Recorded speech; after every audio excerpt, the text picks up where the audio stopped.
Bien-aimés frères et sœurs, recevez aujourd'hui une salutation fraternelle remplie de paix, de grâce et de lumière. Que votre cœur s'apaise, que votre esprit se rende disponible. Car le psaume que nous allons méditer ensemble n'est pas un simple chant. C'est une proclamation, une montée, une ouverture, une rencontre avec la gloire de Dieu. Le psaume 24 est un psaume de passage, un psaume de seuil. Un psaume de porte qui s'ouvre, de cœur qui s'élève, d'âme qui se prépare à accueillir le roi.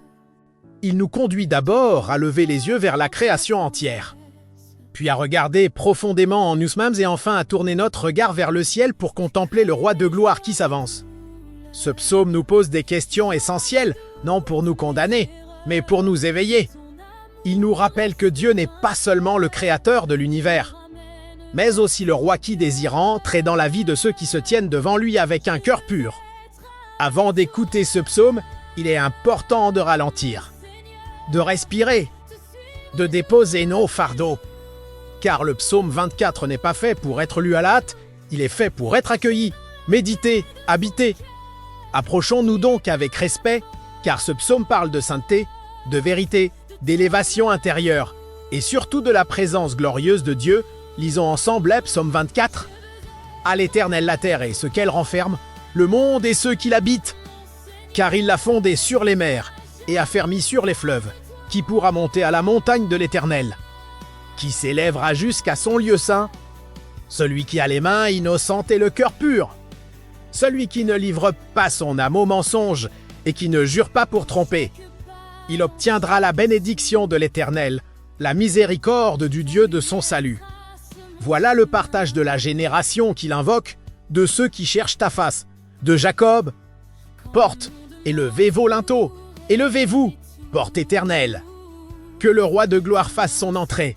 Qui est ce roi de gloire? L'Éternel fort et puissant, l'Éternel puissant dans les combats. Porte, élevez vos linteaux, élevez-les des portes éternelles. Que le roi de gloire fasse son entrée. Qui donc est ce roi de gloire? L'Éternel des armées, voilà le roi de gloire. Le psaume 24 s'ouvre comme une proclamation cosmique. Avant même de parler de l'homme, David nous ramène à une vérité fondamentale, tout appartient à Dieu. La terre, ses richesses, les peuples, les nations, les générations passées, présentes et futures. Rien n'existe par hasard, rien ne subsiste par autonomie. Tout repose sur une fondation invisible mais éternelle, la volonté du Créateur. Lorsque David affirme que la terre est à l'Éternel, il nous libère d'une illusion dangereuse, celle de la possession absolue. L'homme ne possède rien, il reçoit. Il ne domine pas, il gère. Il ne règne pas, il sert. Cette révélation apaise l'âme, car elle nous retire le poids de tout contrôler. Si tout appartient à Dieu, alors ma vie elle m'y met entre ses mains. Puis David évoque la création établie sur les mers, affermie sur les fleuves. Ce langage poétique évoque le chaos primordial, l'instabilité, les forces incontrôlables. Et pourtant, Dieu y a posé des fondations. Cela signifie que même ce qui semble instable dans ta vie est sous l'autorité de Dieu, même ce qui bouge, tremble ou menace ne lui échappe pas.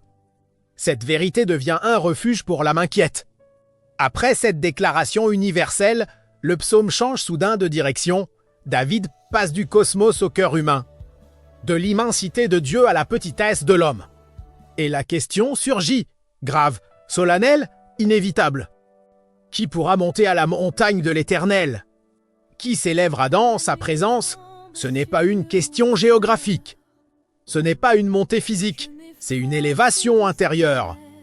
Monter à la montagne de Dieu, c'est désirer sa présence, aspirer à la communion. Chercher l'intimité avec le Saint. La réponse de David est claire, sans compromis, sans détour. Celui qui a les mains innocentes et le cœur pur. Les mains parlent de nos actions visibles, le cœur parle de nos intentions cachées. Dieu ne sépare jamais les deux.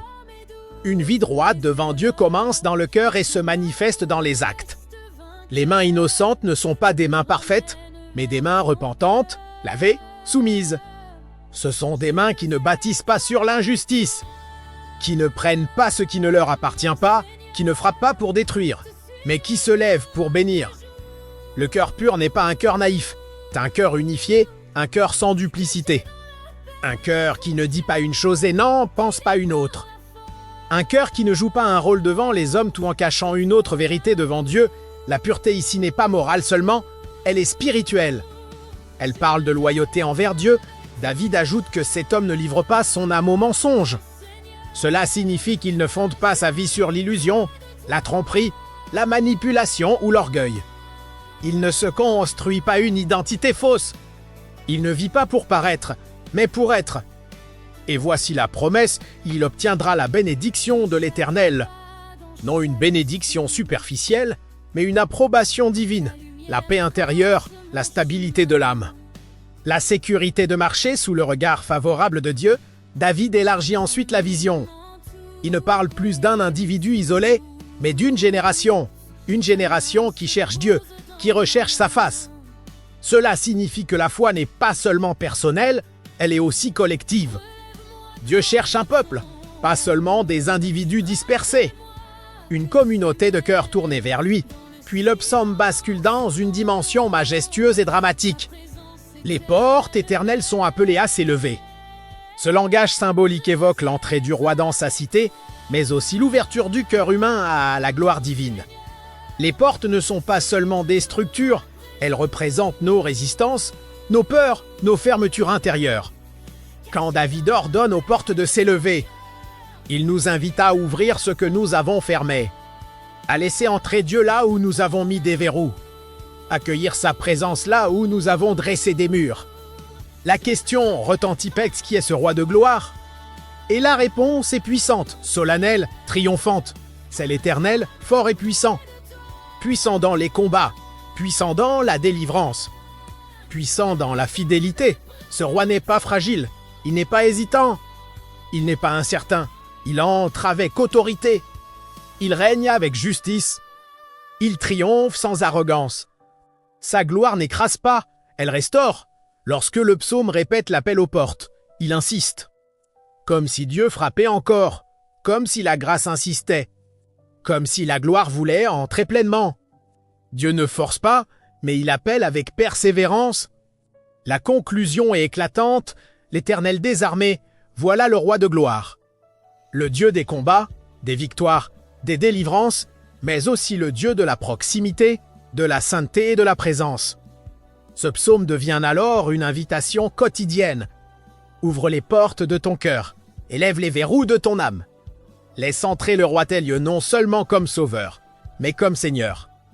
Non seulement comme aide ponctuelle, mais comme roi permanent. Frères et sœurs, le psaume 24 est une invitation solennelle. Une invitation à reconnaître Dieu comme Seigneur de tout.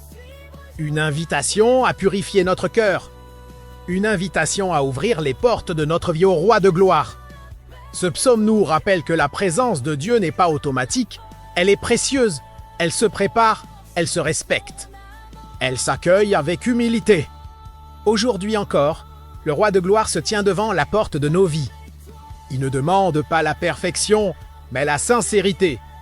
Il ne cherche pas des temples de pierre, mais des cœurs ouverts.